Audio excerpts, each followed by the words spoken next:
it's a thrill to be here and just be part of it. We appreciate you from the very start saying that you wanted to document this moment with her here at the Kennedy Space Center, watching them go up at that moment. Mike Fink has been around for a while. He's a veteran astronaut, but there's been quite a gap. He finally now, after 14 years, back up in space. Yeah, you know, talk about patience being a key quality of an astronaut. It's not just sitting strapped into a rocket for 2.5 hours prior to launch and not being able to move.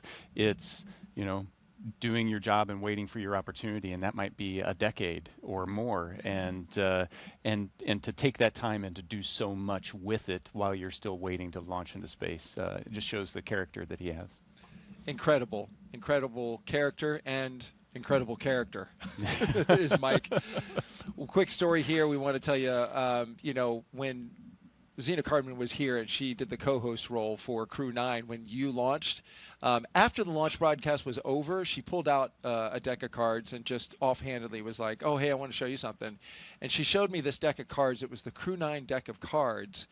And she had hand-drawn the portraitures of like each of the Crew-9 members, which included you, and she was on it, though she didn't get to fly. It was the card deck that you used when you played to get rid of your bad luck. Yeah, in the suit-up room, Right. And so I'm like, you hand drew these? I was like super impressed. So, of course, fast forward to recently, you walk in the pre-production meeting and you're like, hey, Zena wants to have this deck of cards.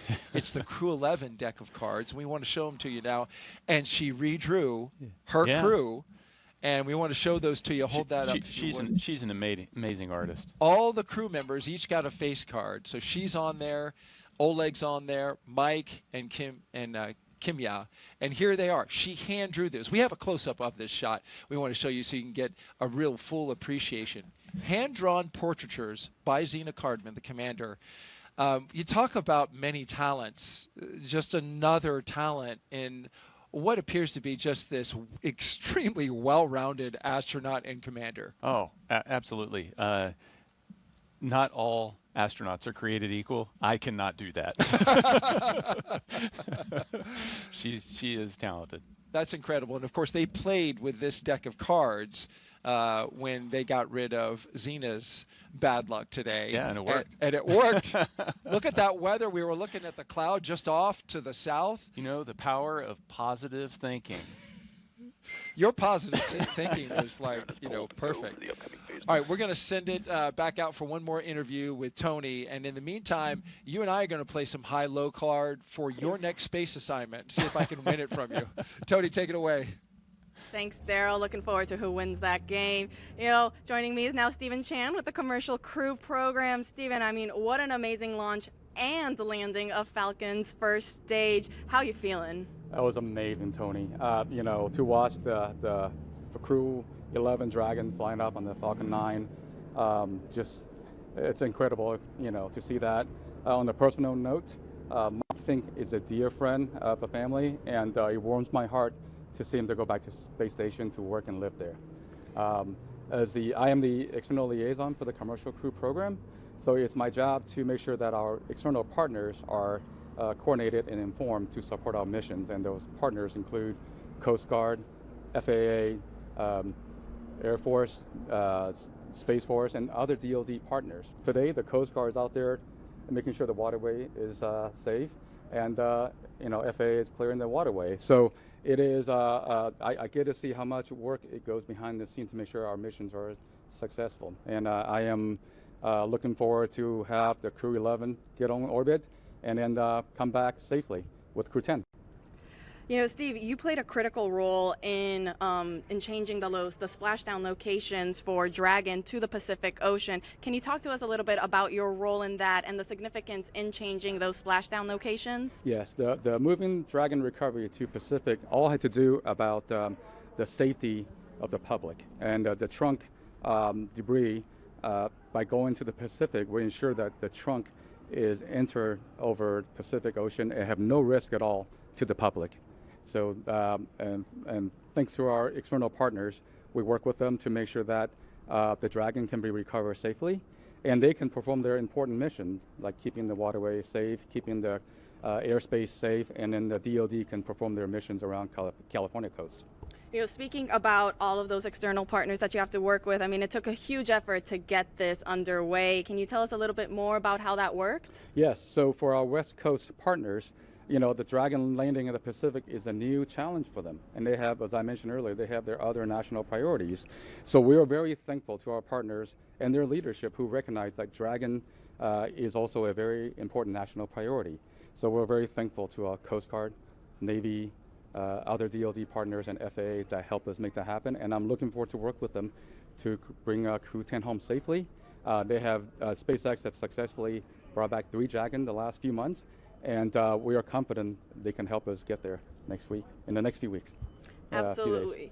Yeah, absolutely, Steve. I mean, we just launched, but like you said, we now have the rest of the mission. We have to bring Crew-10 home. Can you tell us what are the next steps for you? Where will you be going next? We'll be working with SpaceX and our government partners to make sure we look at those reentry opportunities and coordinate and inform each other, all the important activities. So it's just a lot of coordination, and we're thankful that our partner worked with us on this national priority.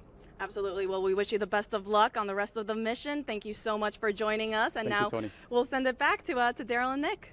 All right, thank you so much, Tony. And certainly you can hear the emotion in people's voices, especially Stephen here.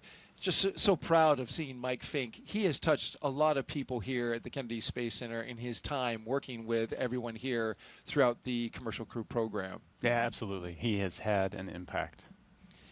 And you had an impact on me. I lost to you for your next space assignment. So so we need to clear the record here because you tried to stack the deck and karma won out there because you dealt me the ace by accident. So I'm sorry. That's just the way it goes. Thank you for being so truthful and honest. Is this show over yet? No, you know what? We're excited for you, Nick. We can't wait to see what you do next as well. You've brought so much experience and insight and knowledge to this show, and I know that you wanted from the very beginning, after you launched, you told me that you wanted to do this for Xena, for your friends, for your colleagues, for your team. And you're a stand-up guy telling us early on, like, hey, I'll be there and I'll do it. Thank you very much for that. No, my pleasure. Can you take one more social question before we bug out? We didn't hit 8 yet, so yes. Let's do it. One more social question. Let's see if we can get it fired up here. Yes, Aaron Anzar is the winner with, what is your best memory as an astronaut? Wow, you can imagine. There are so many memories that are created. I've listened to you for a couple days now, and it's fascinating to hear each and every one that you remember. But what would you put as the #1 memory? The image, if I try to sum up my 12 years of doing this job, the image that kind of brings it all together in my mind is just another Friday night floating around the table in the Russian service module, having dinner with our playlist. It's an eclectic playlist of music that mixes in everybody's favorites. So you've got Russian traditional folk music and hard rock and American country western, and it's just the culture that the crew has built, and me trying to talk with my cosmonaut colleagues in broken Russian, and them talking to me in broken English, and we develop our own language, and we're sharing what's going on with our families, and birthdays and anniversaries. It's just life, and we've built that in space. And there's just so many unique aspects, just how you're eating and people are floating around, that it's so normal. It becomes so normal to do that, and that's my hope, is that we can get more people to experience that normal living in space, but also that normal of bringing together people from around the globe and just getting to know each other. Yeah, understanding each other, appreciating where we come from as different countries. What strikes me about that is a memory that you chose is you went on EVAs. You went outside the spacecraft, outside and saw the entire planet underneath your feet, but you pick a very human moment as the Yeah. memory, a bonding moment among your crew that stands out as the number one. I'm sure there's a ton of great memories, Yeah. but it was the human one Yeah. at the end of the day. I mean, you can spend all day in the cupola staring at the Earth, and it's an amazing view. But when a crewmate floats up and watches it with you, it's just that much more spectacular. That's awesome. That's awesome. Nick Hague, NASA astronaut, and a brigadier general with the Space Force. Thank you so much for being here. You did a fantastic job. And with that, our coverage comes to a close. But the journey for Crew-11, well, it is just beginning. After a stunning launch from Kennedy Space Center and a successful ride to orbit, the crew is now on their way to the International Space Station. This is a shortened trip, 15.3 hours, with docking targeted for a Saturday, August 2nd. At approximately 3 a.m. Eastern Time. And we'll pick back up, of course, with our coverage beginning at 2 a.m. Eastern Time on that same Saturday, tomorrow, for a targeted docking at that moment. And so with that, we want to just say thank you to everyone who was participating in this show today. If you want to follow along with the mission, Crew-11's journey to the space station, just by check in with our real-time mission audio. It will have the flight controllers communicating with the team. You can check that out. The QR code that's at the bottom of your screen now, you just pull out your phone and scan that. You can watch on your phone or watch on your TV with a streaming app. We'll pick back up live with broadcast coverage about 2 hours before docking right here on NASA Plus. Nick, thanks again. Really appreciate it, man. 2 launch attempts.